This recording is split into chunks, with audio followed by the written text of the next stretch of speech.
بسم اللہ الرحمن الرحیم۔ 10ویں جماعت کا سبق نمبر 3 ہے، جس کا نام ہے قصیدہ۔ اس سبق کے لکھنے والے مصنف ہیں ابراہیم ذوق۔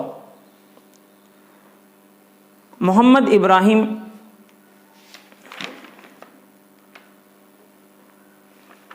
ان کا نام ہے اور ذوق ان کا تخلص ہے۔ نام جو رکھا جاتا ہے اور تخلص شاعر خود اپنا اختیار کردہ نام کہلاتا ہے۔ اس سبق میں یہاں پر ابتدائیہ میں پڑھیے، سوچیے، بولیے میں ایک چھوٹا سا رباعی لکھی ہوئی ہے۔ اللہ کرے شاد رہے اپنا شاہ، اللہ کرے شاد رہے اپنا شاہ، محبوب علی خان نظام آصف جاہ۔ ملتا ہے وظیفہ تو وظیفہ یہ ہے، گھر بیٹھے کیا کرتا ہوں اللہ اللہ۔ اس شعر کے اندر، اس رباعی کے اندر، ان 2 اشعار میں شاعر دعا دے رہے ہیں اپنے محبوب بادشاہ کو۔ بادشاہ کا نام کیا ہے؟ پہلے شعر کے دوسرے مصرعے میں شاعر نے اپنے محبوب بادشاہ کا پورا نام ایک مصرعے میں استعمال کیا۔ محبوب علی خان نظام آصف جاہ، یہ بادشاہ کا پورا نام ہے۔ اس بادشاہ کو دعا دی جا رہی ہے۔ کیا دعا دے رہے ہیں؟ اللہ کرے شاد رہے۔ شاد کے معنی کیا؟ شاد کے معنی ہوتے ہیں خوشی، اسی سے بنا ہے شادی۔ شادی کو شادی اسی لیے کہا جاتا ہے، اس میں دولہا دلہن کے ساتھ تمام باراتی بھی خوش ہوتے ہیں۔ ایک زندگی کا سب سے زیادہ خوشی کا موقع ہوتا ہے، اس لیے اس کو بھی شادی کہتے ہیں۔ یہ شاد معنی سے بنا ہے۔ گویا کہ شاعر یہ کہہ رہا ہے، اللہ ہمارے محبوب علی خان نظام آصف جاہ کو خوش رکھیں۔ کیوں خوش رکھیں؟ تو کہتے ہیں دوسرے شعر کے پہلے مصرعے میں، ملتا ہے وظیفہ تو وظیفہ یہ ہے۔ وظیفہ یہاں پر 2 مرتبہ استعمال ہوا ہے، دونوں الگ الگ معنی میں استعمال ہوا ہے۔ ایک تو وظیفہ ماہانہ لی جانے والی تنخواہ کو بھی کہتے ہیں، اور وظیفہ ایک دوسرا جو لفظ آیا ہے اس کے دوسرے معنی ہیں ذکر کرنا۔ اس لیے کہ یہاں پر شاعر یہ کہنا چاہتا ہے، بادشاہ مجھ کو ماہانہ تنخواہ پوری کی پوری دے رہے ہیں، تو پھر مجھے ادھر ادھر کمائی کے لیے بھٹکنے کی ضرورت کیا ہے؟ میں روزی روٹی سے بے فکر ہو کر میں اللہ اللہ کے ذکر میں لگ گیا ہوں۔ یہ اللہ اللہ کرنا ایک وظیفہ ہے، یہ شاعر یہ کہنا چاہتے ہیں۔ تو آخر مصرعے میں کہتے ہیں، گھر بیٹھے کیا کرتا ہوں اللہ اللہ، یعنی میں اللہ کے ذکر کے اندر اپنی زندگی گزار رہا ہوں۔ 3 سوالات ہمارے سامنے موجود ہیں۔ مذکورہ بالا اشعار میں شاعر کیا کہنا چاہتا ہے؟ بالا کے معنی ہوتے ہیں اوپر۔ اوپر کے اشعار میں شاعر کیا کہنا چاہتا ہے؟ یہ آپ کے سامنے ہم نے بتایا کہ شاعر اپنے محبوب علی خان نظام آصف جاہ کو دعا دے رہے ہیں، اللہ ان کو خوش رکھے، اس لیے کہ وہ ہم کو وظیفہ دیتے ہیں۔ سوال نمبر 2، کیا آپ کو 4 مصرعوں والی کوئی اور نظم یاد ہے تو سنائیے۔ تو اس کا جواب آپ کو ملے گا، اگر آپ لوگوں نے 7th کلاس کی کتاب پڑھی ہو تو وہاں پر آپ کو ملا ہوگا کہ امجد کی رباعی وہاں پر آپ کو ملے گی۔ تو اور بھی کئی رباعیاں ہمارے سامنے جو ہے اسباق میں گزری ہیں۔ سوال نمبر 3 ہے، مندرجہ بالا نظم اردو ادب کی کون سی صنف ہے؟ اوپر جو نظم 4 مصرعوں والی لکھی ہے 2 اشعار میں، اس کو کیا کہتے ہیں؟ غزل کہتے ہیں، حمد کہتے ہیں، کیا کہتے ہیں؟ تو کہتے ہیں اس کو رباعی کہتے ہیں۔ رباعی اس لیے کہتے ہیں 4 مصرعوں والی چھوٹی سی نظم کو رباعی کہا جاتا ہے۔ اصل میں رباعی کے معنی ہوتے ہیں 4، واحد,